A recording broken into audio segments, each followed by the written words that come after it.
with the name Dali, D-A-L-I, which made contact with the Francis Scott Key Bridge in Baltimore, Maryland at around 1:30 a.m. this morning.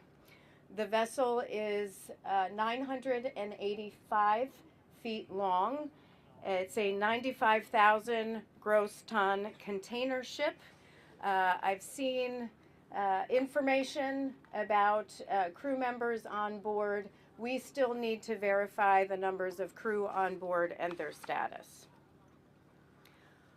Under our Memorandum of Understanding with the Coast Guard, the NTSB is leading this investigation. The Coast Guard will support this investigation. Our Memorandum of Understanding, for example, provides for when an accident involves another mode of transportation and other factors, the NTSB will lead that investigation. Now, I want to thank the U.S. Coast Guard. We have a very cooperative relationship with the U.S. Coast Guard. I particularly want to thank Deputy Commandant for Operations, Vice Admiral Gautier. I want to thank Admiral Gilbreth, who's commander of the 5th Coast Guard District, and Captain O'Connell, who's the sector commander. Before I go on behalf of the NTSB, I want to extend our deepest sympathies to those who have been affected by this significant event. The NTSB, as I mentioned, does many significant transportation events, not just aviation. We do accidents and incidents in marine safety as well, and of course with bridges and other highway infrastructure. And for this, there were many that were affected by this collapse, and our deepest sympathies go out to the families, loved ones, and others who have been affected. I'm going to get questions on fatalities and injuries, which I'm not going to answer. That is not something that the NTSB answers. I will refer you to local authorities on all of that information. What I can tell you is a search and rescue is still underway. So we are very hopeful, and again, our thoughts are with the families and their loved ones. Again, we got here at 6 a.m. And we are standing back to allow the Coast Guard and search and rescue to continue their search and rescue operations while we gather information from the command post. There is a lot of information that we can begin to collect. We have a team of 24 on scene, including Member Brown and me. The team of experts include experts in nautical operations, and what they're going to look at and begin to collect is information on vessel operations, safety history, safety record. They'll look at the owner, they'll look at the operator, and they'll look at the operations this day. Today, they will also look at company policy, any sort of safety management system or safety management program will be looked at by them, and our human performance team as well. We have a human performance expert here. We have an engineering team. We have survival factors, and then we have a team here that is getting the recorders. We also have a highway safety team, our team out of the Office of Highway Safety, including structural engineers, bridge experts who will be here and are continuing to come in. We have a few here, and one or two others are coming in the next few hours. We also have our family assistance team on site, and our family assistance team works with those that were affected by a particular event, families, friends, and other loved ones. They will help them get in touch with the resources they need while also providing them with the information that they need as we move forward with our investigation. This is a team effort. There are a lot of entities right now in the command post, all focused on search and rescue as they should be. But I do want to, in particular, thank the Coast Guard, the Maryland Transportation Authority Police, the Federal Bureau of Investigations, the Baltimore Fire and Rescue, and the Maryland State Police. I also know that there are others on scene I'm sure I have missed. For example, Army Corps of Engineers is here, a great deal of expertise, and all focused on what is very important, which is the people first. I have been in contact with my counterpart in Singapore. Director Chong is the director of the Transport Safety Investigations Board. The NTSB maintains relationships with our counterparts in other countries often and stay in close communication. So the director and I have been in communication many times before on safety, so it was a good conversation. He is sending some personnel here tomorrow. Also, personnel will be arriving from the Maritime and Port Authority of Singapore, who has the focus of being the regulator in Singapore. Now, it's not a lot of information that I can share at this time, and I know there's a lot of information that seems to be circulating. The NTSB doesn't speculate. We provide facts. And so there isn't a lot we can share right now because the focus has been on the people. However, if you know me, I like to provide information as we can when we are able to verify those facts and be open about that. Transparency is one of our mandates, one of our core values. So please monitor ntsb.gov and X, where we will post when we are having another media briefing. We do have an organizational meeting tonight at 5 o'clock, which I mentioned, to determine where we want to go next on the investigation. But there's a lot of information we need to gather between now and then in the days and weeks that follow. So with that, I am going to take questions. I will call on you. Please state your name and your affiliation. We'll start with Tom and then go over here.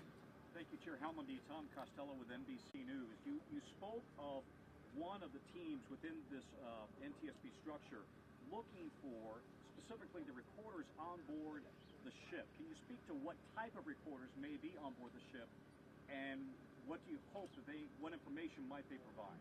Yeah, at this time, I will have more information about the recorders tomorrow. We chose not to board the vessel today to allow some time for the search and recovery, which we did not want to interfere with. That is the first and foremost. We do have some information, but we need to verify that information first before I provide that information, before I verify it. So we'll have that information tomorrow, or maybe later tonight if you want to check with me. Yes. Sabina with ABC News. How long will the search go on for today? The search is, it's a question on how long the search will go on today. The NTSB is not in charge of the search and rescue operation. That is the U.S. Coast Guard, so I would refer you to the Coast Guard for that information. Yep. Hi there, Nicole Skangas, CBS News. Were the tugs pulled loose before the ship lost control, and can you give us a rough timeline of when they were pulled loose? And also curious just what you can tell us about the timeline, how much time lapsed between the pilot notifying authorities and the actual crash itself. Yeah, there's a question on the tugs and the timeline. Again, I know this is all information you're looking for. The information we get, which often happens in a large event where there are a lot of entities, is there is conflicting information.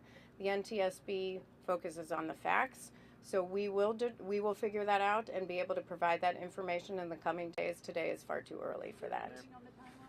Nothing on the timeline so far. How critical will a voyage data recorder be to investigating?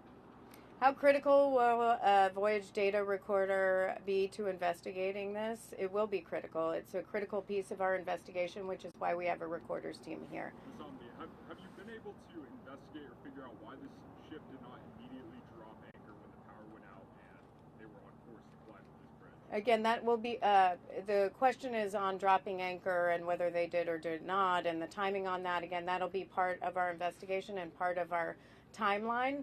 I can provide you more information on that in the coming days, but not today.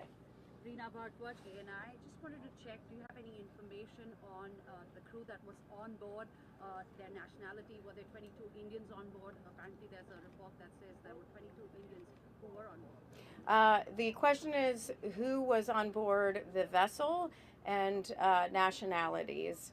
I've heard conflicting information on that as well.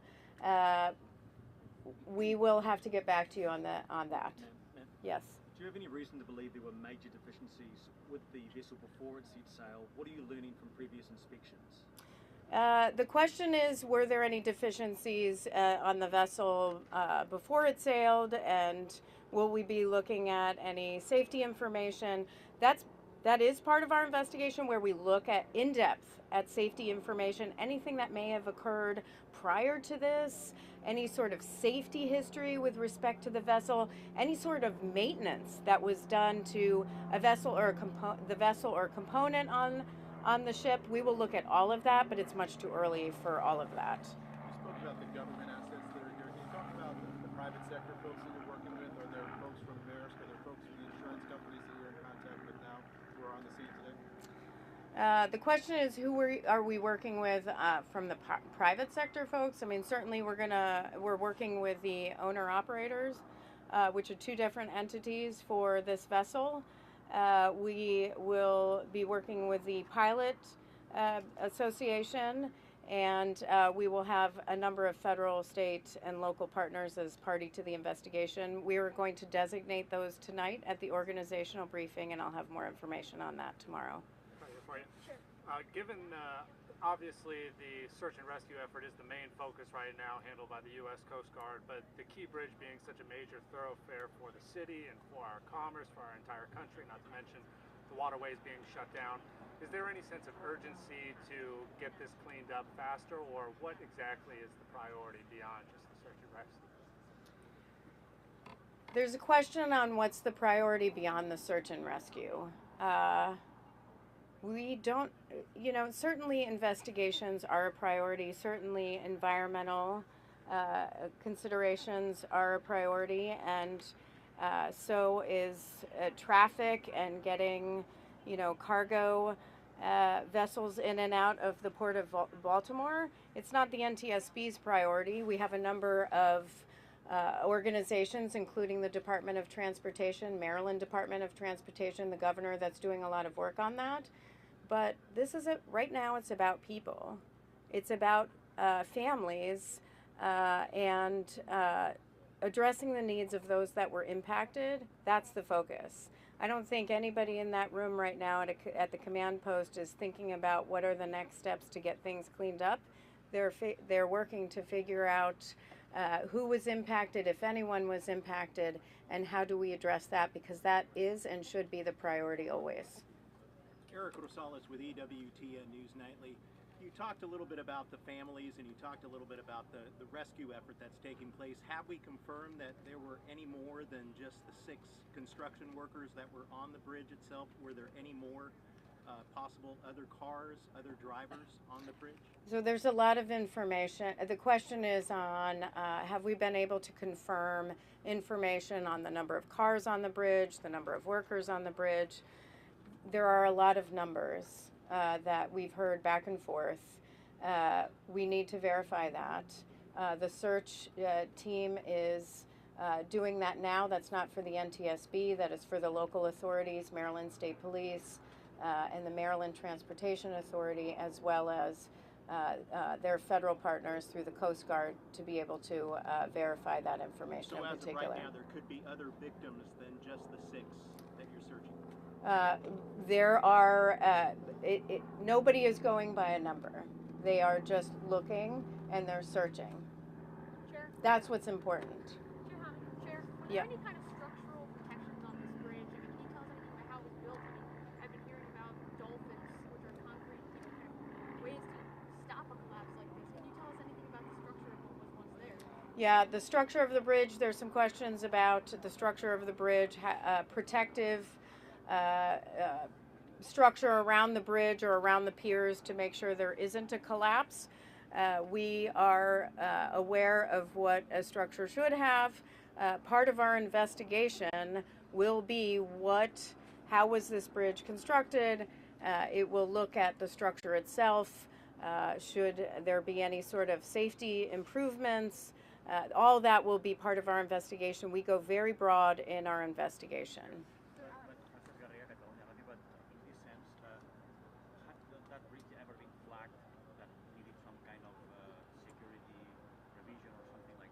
The question is, has the bridge ever been flagged for any sort of safety deficiency or security deficiency? That is information that that will take time to dig through. I will just point to our recent investigation of the Fern Hollow bridge collapse, which took almost 2 years to get information on inspections and what was and was not done after those inspections, and whether there were records or not records maintained. That's specific to Fern Hollow Bridge, but it is very cumbersome process. It's a very meticulous process where they have to dig through a lot of information, so it will not be something that we will be able to verify while on scene. Are you able to speak at all about the reported power outage on the ship and whether the data recorder might provide any insight into that? The question is on the reported power failure. We've heard the reports. We've been made aware of those same reports about there being a power outage. I've also seen statements, media releases from Singapore as well. It's something that we take in, but something that we have to verify through our investigation that was what was part of the contributing cause here. So too early to tell. Yep. Andrew here from NPR. Can you confirm if the construction workers on the bridge were employed by Bronner's buildings? Can I confirm whether the construction workers on the bridge were employed by Bronner Builders Incorporated? That is the information we have. Bronner Builders Incorporated. Of course, sometimes they use subcontractors, so we don't have any information yet on subcontractors, but we do have information on the company itself. Chair, have they been able to confirm who was working that night, the construction workers within the 6 who are unaccounted for? Did they share any information with you guys? Is there any information on anybody that is unaccounted for and whether they were able to verify with the company? That is something that the federal officials, the FBI, along with the Coast Guard, will verify, not the NTSB. Sure. On the automation, word that, of course, there were the construction workers, but one of the people was a state inspector. Can you share any word if you know about that, and that was the person that was rescued and taken to the hospital? The question is about a state inspector. I don't have information on the state inspector at this point. We are very focused on getting our investigative groups up and running. Again, let the search and rescue team do what they need to do to focus on the people, and then we are gathering information from the owner of the ship, of the vessel, and then the operator and others for this time. Again, that was my last question. For further information, and I know it's not a lot of information for the first day, but we just got here, and really the focus is on the families and the people. That is our main focus. That is everyone's main focus right now. The rest can wait. So please monitor ntsb.gov and our Twitter feed for the next briefing. Thank you. Ma'am, will Secretary Buttigieg be coming down here?